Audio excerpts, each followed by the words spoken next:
রোজা রেখে ভুল করে ব্রাশ করে ফেললে কি রোজা ভেঙে যায়? কাজের লোককে কি ফিতরা টাকা হতে ফিতরা দেওয়া যাবে? রমজান মাসে কোন আমলগুলো বেশি করা উচিত? যাকাতের টাকায় ইফতার সামগ্রী কিনে দেওয়া যাবে কিনা? এতেকাফে বসলে মসজিদ কমিটি কিছু হাদিয়া দেয়, এটা কি নেওয়া যাবে? মহিলাদের হজ করার সময় যদি মাসিক হয় তাহলে করণীয় কি? রমজানে দ্রব্যের মূল্য অধিক বেড়ে যায়, এর কারণ ও প্রতিকার জানাবেন কি? চলুন আপনাদের প্রশ্নের উত্তরে আমরা প্রবেশ করি। মেহজাবিন হাসান তাকিয়ে আপনি লিখেছেন, কাজের লোককে কি ফিতরা টাকা হতে ফিতরা দেওয়া যাবে? যদি আপনি তার যে বেতন, তার যে প্রাপ্য, সেগুলো সবগুলো পুঙ্খানুপুঙ্খরূপে দিয়ে থাকেন, এরপর অতিরিক্ত হিসাবে আপনি ফিতরা টাকা তাকে দেন, তাহলে সেটি তার জন্য নেওয়া জায়েজ হবে, আপনার জন্য দেওয়া জায়েজ হবে। শর্ত হলো যে আপনি তাকে তার দেওয়ার ক্ষেত্রে তার যে পাওনা আছে, তার যে প্রাপ্য আছে, সেক্ষেত্রে কোনো প্রকার ত্রুটি করছেন না, কোনো প্রকার বিচ্যুতি করছেন না, সব ঠিকঠাক মতো দিয়ে দিচ্ছেন। এরকম যদি হয় তাহলে সেক্ষেত্রে আপনি তাকে অতিরিক্ত হিসাবে ফিতরা দিতে পারেন, যদি সেই ফিতরার হকদার হয়, গরিব হয়, জাকাতের হকদার হয়। নাইমুর রহমান দুর্জয় আপনি আইডি থেকে লিখেছেন, রমজান মাসে কোন আমলগুলো বেশি করা উচিত? সিয়াম পালন করা রমজানের সবচেয়ে বড় আমল, এর পাশাপাশি কোরআন তেলাওয়াত করা রমজানের আমল, দান সদকা করা রমজানের আমল,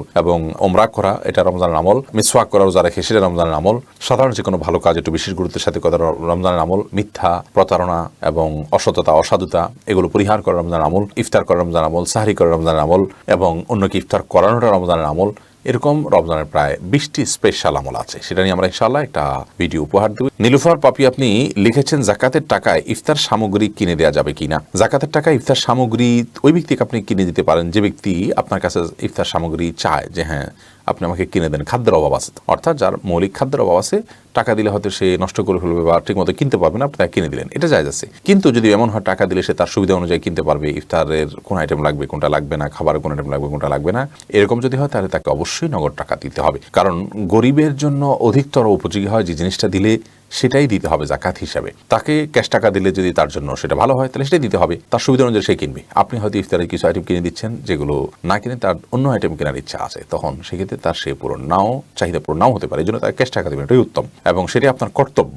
আপনি তার টাকা দিয়ে কি কিনে দিবেন না দিবেন সেটা তো আপনার রাইট না, বিষয়টা তার, অতএব তাকে তার টাকা দেওয়া উচিত, এটা তার হক। হ্যাঁ, যদি এমন হয় যে সে এতটাই বোকাশোকা টাইপের মানুষ যে এই টাকা দিলে সে নষ্ট করে ফেলবে, তাহলে তার প্রয়োজন কি জেনে আপনি সেটা পূরণ করে দিলেন জাকাতের টাকা থেকে, সেটা অবশ্যই জায়েজ হবে। কাহাফ টিভি আইডি থেকে আপনি লিখেছেন, এতেকাফে বসলে মসজিদ কমিটি কিছু হাদিয়া দেয়, এটা কি নেওয়া যাবে? না, এতেকাফ তো একটি ইবাদত, এটার জন্য মসজিদ কমিটি কেন হাদিয়া দিবে? অন্য কাউকে না দিয়ে আপনাকে কেন দিচ্ছে? আমাদের সমাজে বিশেষ করে প্রচলন আছে যে এলাকাতে কোনো লোক এতেকাফে বসতে না পারলে কোনো অভাবী মানুষকে এতেকাফে বসায় দেয় এবং তাকে কিছু টাকা পয়সা দিয়ে দেয়, এটি নাজায়েজ কাজ এবং গুনাহের কাজ। কারণ ইবাদতের ক্ষেত্রে কোনো প্রকার আর্থিক লেনদেন করা জায়েজ নয়, যেমন দেওয়া গুনাহ তেমন নেওয়াও গুনাহ, বিধায় এটি জায়েজ নয়। আপনি যদি বলেন যে জাস্ট হাদিয়া দিচ্ছে, তাহলে হাদিয়াটা অন্য কাউকে কেন দিচ্ছে না, আপনাকে কেন দিচ্ছে, এটা বোঝাই যায় যে ইতিকাফে বসার কারণে দিয়েছে। আর যদি ব্যাপারটা এরকম হয়, আপনি অভাবী মানুষ, খেটে খাওয়া মানুষ, আপনি ইতিকাফে বসেছেন, অন্য কোনো একজন ব্যক্তি আপনাকে হাদিয়া দিয়েছে, আপনি ভালো কাজ করছেন, নেক কাজ করছেন, সেই জন্য হাদিয়া দিচ্ছেন, তাহলে সেটা আপনার জন্য জায়েজ আছে। আর যদি ভাবখানা এরকম হয় যে আমাদের সবার থেকে আপনি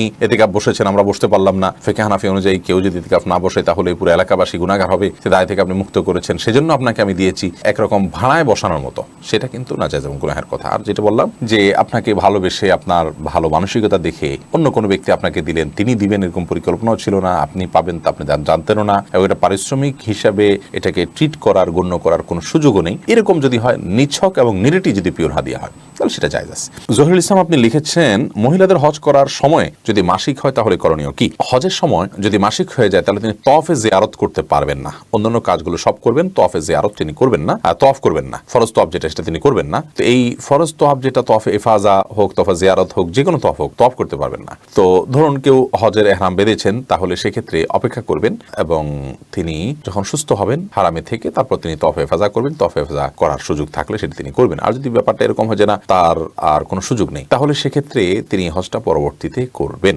কিন্তু সচরাচর যেটি হয় সেটা হলো যে তওয়াফে ইফাদা এটা ঈদের দিন করা, ফরজ তওয়াফ যেটা, এটা ঈদের দিন করা আবশ্যক, ঠিক আছে, কিন্তু কোনো কারণে যদি ঈদের দিন করা ভালো, ঠিক আছে, কিন্তু ঈদের দিন যদি কেউ না করেন তাহলে সেক্ষেত্রে ঈদের পরবর্তী দিনগুলোতেও এই তওয়াফে ইফাজা করা যায়। তো এর মধ্যে যদি তিনি সুস্থ হয়ে যান তাহলে অপেক্ষা করবেন, তখন তিনি করলেন। আর যদি এর মধ্যে তিনি সুস্থ না হন, তিনি মক্কা থেকে চলে আসা লাগলো, তাহলে সেক্ষেত্রে সেই হজটা পরে আবার করবেন। তাহলে খোদাসা কথা হলো যে হজ করছেন, প্রতিমধ্যে মাসিক হয়ে গেছে, যদি তওয়াফের আগে মাসিক হয়ে থাকে তাহলে তওয়াফকে বিলম্ব করবেন, এর মধ্যে যদি করার সুযোগ থাকে করবেন, আর যদি মাসিকটা দীর্ঘ হয় এবং করার সুযোগ না থাকে, তিনি সেখান থেকে চলে আসা লাগছে, তাহলে এই হজ তিনি পরবর্তীতে আদায় করবেন। আর যদি তওয়াফ হেফাজা হয়ে গেছে তারপরে মাসিক হয়ে গেছে, তাহলে তো আর কোনো অসুবিধা নেই, বাকি কাজগুলো তিনি সেরে ফেলবেন, তার হজ হয়ে যাবে ইনশাআল্লাহ। তার পারভেজ হাসান আপনি লিখেছেন, রমজানে পণ্য দ্রব্যের মূল্য অধিক বেড়ে যায়, এর কারণ ও প্রতিকার জানাবেন কি?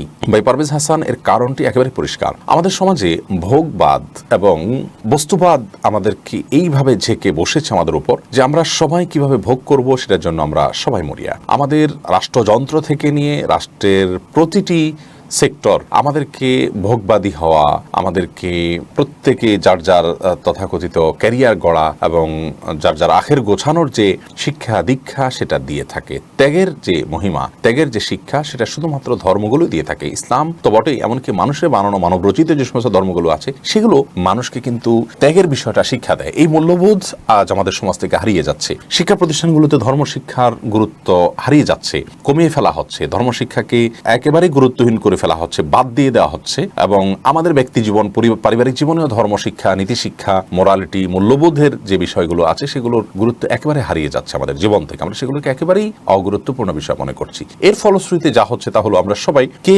কিভাবে ভোগ করে নিজের আখের গোছাবো সে চিন্তা করি। এর কারণে রমাদান আর গায়রে রমাদান, ধনী কিংবা গরিব, অভাবী মানুষের কষ্ট হচ্ছে কি মানুষ মরে যাচ্ছে সেসব দেখা দেখি নাই। আমি কিভাবে কোন চান্সে কোন সুযোগে আখের গোছাবো সেই চেষ্টায় আমি লিপ্ত। এ হলো আমাদের সমাজের বাস্তবতা। এর কারণে আমাদের দেখা যায় যে রমজানে যখন মানুষের একটু তেলের আইটেমগুলো, তেলের ভাজা পোড়া মানুষ বেশি খায়, তেলের প্রয়োজন বেশি হয়, সেজন্য তেলের দাম বাড়ে, অন্যান্য পণ্যের দাম বাড়ে। যেহেতু ভোক্তাদের চাহিদা বাড়ে, এই চান্সে ক্রাইসিস সৃষ্টি করে, কৃত্রিম ক্রাইসিস সৃষ্টি করে মুনাফা অর্জন করার চেষ্টা করেন অসাধু ব্যবসায়ীরা। তো এই মানসিকতা সমাজে ব্যাপক আকার ধারণ করছে। দিন দিন আপনার ধর্মীয় বিষয়গুলো, ত্যাগের বিষয়গুলো একেবারে গৌণ হয়ে যাচ্ছে, যার কারণে সমাজে মানুষের মধ্যে পশুত্ব এই পরিমাণ বাড়ছে। মানুষ গায়ে গতরে মানুষ থাকলেও আচার আচরণে কায় কারবারে আমরা পশুর মতো হয়ে যাচ্ছে এবং পশুকে হার মানিয়ে ফেলছি। অতএব এই অবস্থা থেকে উত্তরণের পথ আমাদেরকে খুঁজে বের করতে হবে এবং ধর্মীয় শিক্ষা, মূল্যবোধ আমাদের মধ্যে জাগ্রত করতে হবে। এটা হলো প্রথম বিষয়। দ্বিতীয়ত হলো আইনের শাসন এবং সার্বিক যে আরো বিষয় আছে সেগুলো দরকার ক্ষেত্রে, যাতে করে অসাধু ব্যবসায়ীরা কোন প্রকার অসাধুতা করতে না পারে, তার মাধ্যমেও এগুলো নিয়ন্ত্রণ করা সম্ভব। আরেকটি গুরুত্বপূর্ণ বিষয় হলো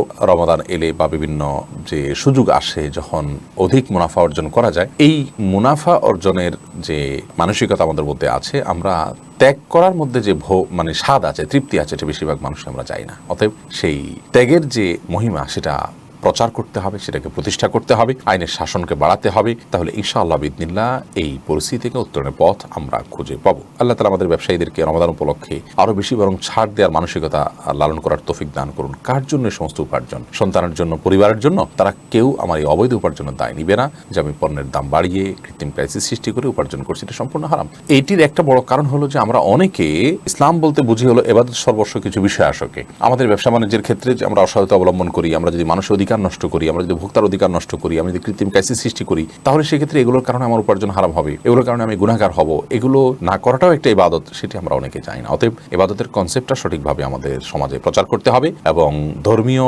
মূল্যবোধ আমাদের মধ্যে যেন জাগ্রত হয় সেটার চর্চা বাড়াতে হবে। আল্লাহ তাআলা আমাদেরকে সেই তৌফিক দান করুন। মিফতাহুল জান্নাত আপনি লিখেছেন, রোজা রেখে ভুল করে ব্রাশ করে ফেললে কি রোজা ভেঙে যায়? ব্রাশ ইচ্ছাকৃত করলে রোজা ভাঙবে না, অতএব ভুল করে ভাঙলে তো রোজা ভাঙার প্রশ্ন ওঠে না, ভাঙবে না। তবে পেস্ট সহকারে ব্রাশ রোজা রেখে না করাই উচিত।